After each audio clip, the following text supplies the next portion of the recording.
ଘଞ୍ଚ ଜଙ୍ଗଲରେ ଏକ ଉଚ୍ଚ ଗଛ ତଳେ ସାପଟିଏ ରହୁଥିଲା। କାଉଟିଏ ମଧ୍ୟ ସମାନ ଗଛରେ ବସା ତିଆରି କରି ବଞ୍ଚୁଥିଲା। ସାପ ତଳେ ଥିବା ଏକ ଗର୍ତ୍ତରେ ବାସ କରେ। କାଉ ସେହି ଗଛର ଏକ ଶାଖାରେ ଅଣ୍ଡା ଦେଇଥିଲା। ସେଦିନ କାଉ ଭୋକିଲା ଥିଲା, ତେଣୁ ସେ ଖାଇବାକୁ ଖାଦ୍ୟ ପାଇଁ ଦୂରକୁ ଚାଲିଗଲା। ସେହି ମୁହୂର୍ତ୍ତରେ ସାପ ତା'ର ଗର୍ତ୍ତରୁ ବାହାରି ଆସିଲା ଏବଂ ଧୀରେ ଧୀରେ କାଉ ବସା ଆଡ଼କୁ ଗଛ ଉପରକୁ ଚଢ଼ିବାକୁ ଲାଗିଲା। ସେ ନିକଟତର ହେଲା ଏବଂ ଅଣ୍ଡା ଦେଖି ପାଟି ପାଣି ହୋଇଗଲା। କିଛି ଘଣ୍ଟା ପରେ କାଉ ତା'ର ବସାକୁ ଆସିଲା। ସେ ଫେରି ଆସିବା ପରେ ଦେଖିଲା ଯେ କେହି ଜଣେ ତା'ର ଅଣ୍ଡା ଖାଇଦେଇଛି। କାଉ ବହୁତ ଦୁଃଖିତ ହୋଇଯାଇଥିଲା। ସେ ଭାବିଲା, କିଏ ଚୋର? ଏହି ଚୋର ନିଶ୍ଚୟ ମୋର ଅଣ୍ଡା ଚୋରି କରିଛି। ତାକୁ ନିଶ୍ଚିତ ଧରିବାକୁ ହେବ। ତେଣୁ ସେ ପୁଣି ଅଣ୍ଡା ଦେଲା। ଏଥର କାଉ ଚୋରକୁ ଧରିବା ପାଇଁ ସେଠାରେ ଲୁଚି ରହିଲା। କିଛି ସମୟ ପରେ ତଳେ ରହୁଥିବା ସାପଟି ପୁଣି ଥିଲା। ସେଠାରୁ ଆସି କାଉର ଅଣ୍ଡା ଖାଇଲା। କାଉ ଏବେ ଚୋରକୁ ଧରିଥିଲା ଏବଂ ସେ ସାପ ଥିଲା। ତୁମେ ମୋର ଅଣ୍ଡା ଖାଇବାକୁ ସାହସ କେଉଁଠୁ ପାଇଛ? ତୁମେ କିଏ ହେ? ଏହା ତୁମର? ସାପ କହିଲା। ତୁମେ ମୋର ଅଣ୍ଡା ଖାଇବାକୁ ଅଧିକାର କେଉଁଠୁ ପାଇଲ?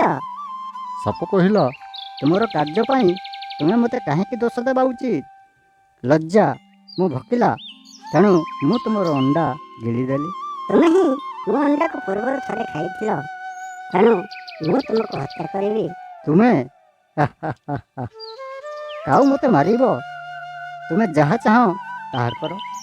ସେହି ମୁହୂର୍ତ୍ତରେ କାଉର ସାଙ୍ଗ ବହୁତ ଦୁଃଖିତ ହେଲା। କୁମ୍ଭୀରଟି କାଉ ଗଛ ଦେଇ ଯାଉଥିଲା। କାଉ ନିଜ ସାଙ୍ଗ ପାଖକୁ ଆସି କାନ୍ଦିବାକୁ ଲାଗିଲା। କ'ଣ ହେଲା?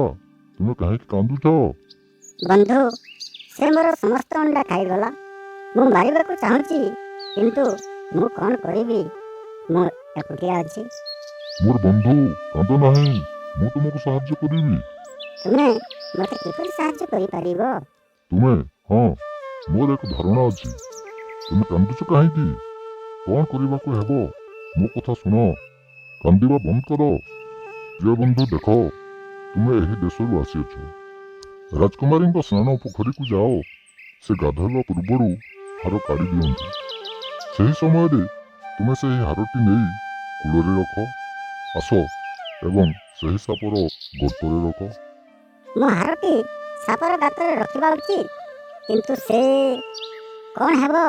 ହେ, ମୁଁ ଯେପରି କହୁଛି ତାହା କର ଏବଂ ତାପରେ ଫଳାଫଳ। ସେ ପୋଖରୀ ନିକଟରେ ଯାଇ ହାର ଧରି ଉଡ଼ିବା ଆରମ୍ଭ କଲା। ରାଜକୁମାରୀ ଦେଖି ଚିତ୍କାର କରିବାକୁ ଲାଗିଲେ। ସମସ୍ତ ସେବକମାନେ ସତର୍କ ହୋଇ କାଉକୁ ଗୋଡ଼ାଇଲେ। କାଉ ସାପର ଗର୍ତ୍ତରେ ହାର ଲଗାଇ ଉଡ଼ି ଦୂରକୁ ଚାଲିଗଲା। ଏହି ଶବ୍ଦ ଶୁଣି ଅଜ୍ଞାତ ସାପ ସେଠାରୁ ବାହାରକୁ ଚାଲି ଆସିଲା। ଗର୍ତ୍ତରୁ ବାହାରି ତାର ବେକରେ ହାରଟି ଦେଖିଲା। ହାର ଦେଖି ରାଜକୁମାରୀଙ୍କର ସମସ୍ତ ସେବକ ଆଶ୍ଚର୍ଯ୍ୟ ହୋଇଗଲେ। ସାପକୁ ଆକ୍ରମଣ କରି ହତ୍ୟା କଲେ। ସେମାନେ ହାର ସହିତ ଫେରିଗଲେ ଏବଂ ଅସୁବିଧା ଦୂର ହୋଇଥିବାରୁ ଦେଖି କାଉ ବହୁତ ଖୁସି ହେଲା।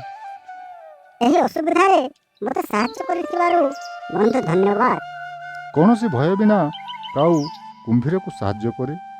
ସେହି ଦିନଠାରୁ କାଉ ଖୁସିରେ ବଞ୍ଚିବା ଆରମ୍ଭ କଲା। ଏଥିରୁ ଆମେ କ'ଣ ଶିଖିଲେ?